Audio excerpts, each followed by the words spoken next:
Suasana di kotaku sepi. Tak ada lalu lalang warga melintas di jalan. Pasar lengang. Para penjaga toko tak berani keluar rumah. Tempat-tempat umum senyap.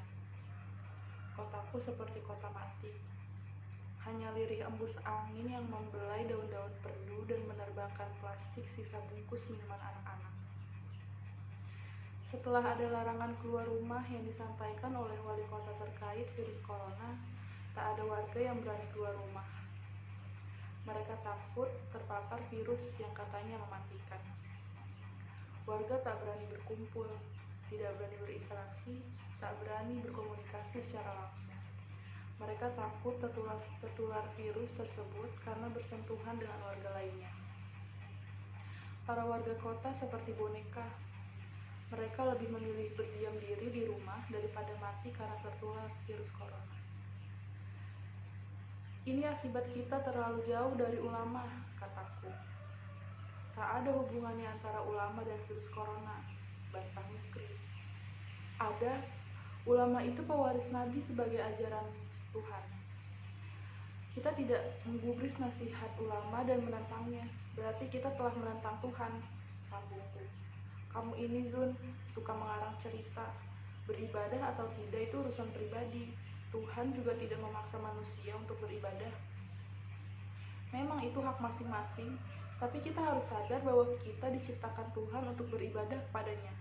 Tuhan tidak butuh kita sembah, tetapi kita butuh menyembahnya. Tersebab kita tidak mau menuruti ajaran Tuhan sebagaimana yang disampaikan oleh para ulama, maka Tuhan mengganjar kita dengan munculnya virus ini. Tidak masuk akal, sergah Mukri dengan kening berkerut. Lelaki yang sehari-hari tidak pernah sholat ini pun meninggalkan sendirian. Aku menggeleng-gelengkan kepala. Aku tidak bisa mengerti sosok Mukri. Jika semua orang bersikap sepertinya, sudah selayaknya Tuhan menguji hidup kita dengan ketakutan dan kecemasan yang berlebih. Beberapa orang berpakaian seperti robot melintas di depanku. Mereka memanggul tabung berisi cairan desinfektan.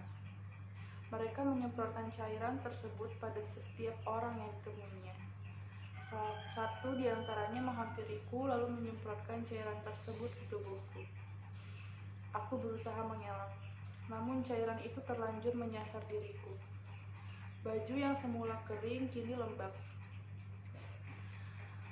Rambut yang asalnya kering dan bisa bergerak-gerak karena diterpa angin, kini basah seperti rambut yang baru saja janabat. Sebenarnya tak perlu kita bersikap berlebihan seperti ini. Bisa-bisa salah satu dari kita ada yang alergi pada semprotan desinfektan. Lalu orang yang alergi ini mati bukan karena virus corona, melainkan mati karena semprotan petugas itu. Kita semestinya cukup introspeksi diri. Bagaimana keseharian kita? Banyak mana amal kebajikan dan kemaksiatan yang kita lakukan? Lebih sering mana kita beribadah pada Tuhan daripada kita berbuat dosa? Jika kita mau tafakur seperti itu dan ada tidak lanjut dari hasil introspeksi, niscaya kita akan diselamatkan Tuhan dari ancaman virus ini. Pak Fauzun, suruh seseorang yang berlari mendekatiku. Ada apa, Pak? Tanyaku padanya. Mukri, Pak, Mukri, katanya dengan gugup. Tenangkan dulu dirimu. Ayo, sampaikan apa yang terjadi pada Mukri. Dia sesak nafas, tersengal-sengal, jawabnya. Ceritanya bagaimana dia bisa seperti itu? Semula dia batuk, pilek disertai dahak, setelah itu suaranya sesak. Entah mengapa sekarang napasnya tersengal-sengal seperti itu. Ayo kita ke rumah Mukri, ajakku. Aku berjalan cepat. Aku penasaran pada cerita tetangga Mukri yang berjalan lebih cepat di depanku. Dalam perjalanan mataku memandang ke kanan, ke kiri, tak ada satupun warga yang keluar rumah meskipun Mukri mengalami hal seperti itu. Para warga hanya mengintip dari jendela kaca rumahnya. Sesampainya di rumah Mukri, aku melihat lelaki yang wajahnya tak pernah terjamah air wudhu itu terkapar. Matanya mendelik, nafasnya tersengal-sengal. Dia seperti sedang ngazak. Nafasnya grok-grok. Tangannya kejang. Sewaktu aku menatap matanya yang terbelalak itu, dia semakin tidak terkendali. Tubuhnya menggelepar-gelepar, seperti cacing kepanasan. Menggeliat-geliat menahan sakit yang dideritanya. "Kena virus corona ya, Pak?" tanya lelaki yang menjemputku. "Wallahu a'lam, Allah yang Maha Tahu. Tolong ambilkan Al-Quran, kita bacakan ayat suci di telinganya. Mudah-mudahan dia bisa tenang setelah mendengar lantunan ayat suci." "Di rumahnya tidak ada Al-Quran." "Coba pinjam Al-Quranmu." "Untuk apa?" tanya lelaki yang belum paham maksudku. "Ambilkan saja kalau kamu punya." "Tapi nanti aku gak ketularan virus corona karena Quranku yang kau gunakan mengaji di dekat pengidap corona." "Tidak akan tertular. Al-Quran itu bisa sebagai obat dari segala macam penyakit, termasuk bisa menyembuhkan penyakit hati." "Baiklah, saya ambilkan di rumahku," sambung lelaki yang kurang begitu mengerti tentang fungsi Al-Quran namun rajin sholat 5 waktu itu. Aku menatap kondisi Mukri yang sekarang. Giginya menyeringai menahan sakit. Matanya terbuka lebar seperti melihat sesuatu yang sangat menakutkan. Nafasnya masih tersengal-sengal.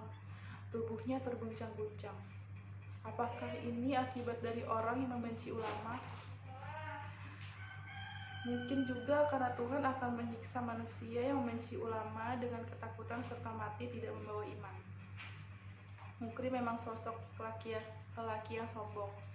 Dia merasa paling pandai dengan mengandalkan keahlian debatnya.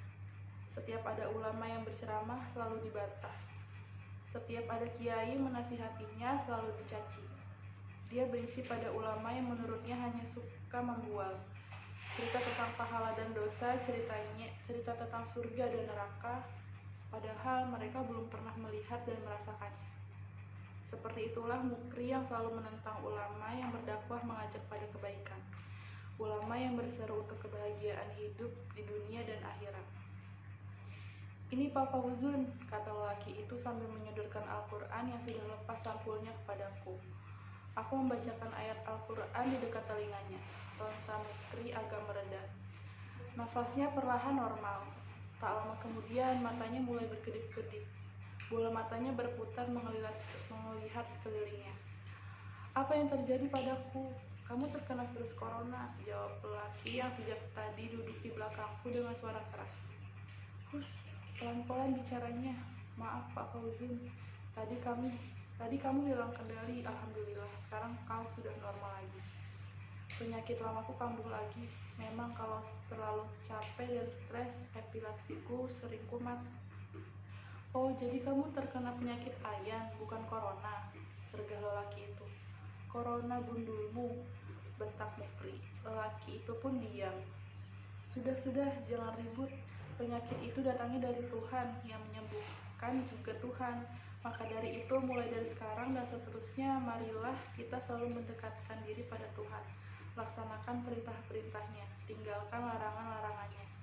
Terima kasih Pak Fauzun, aku selama ini selalu membantah nasihat-nasihatmu.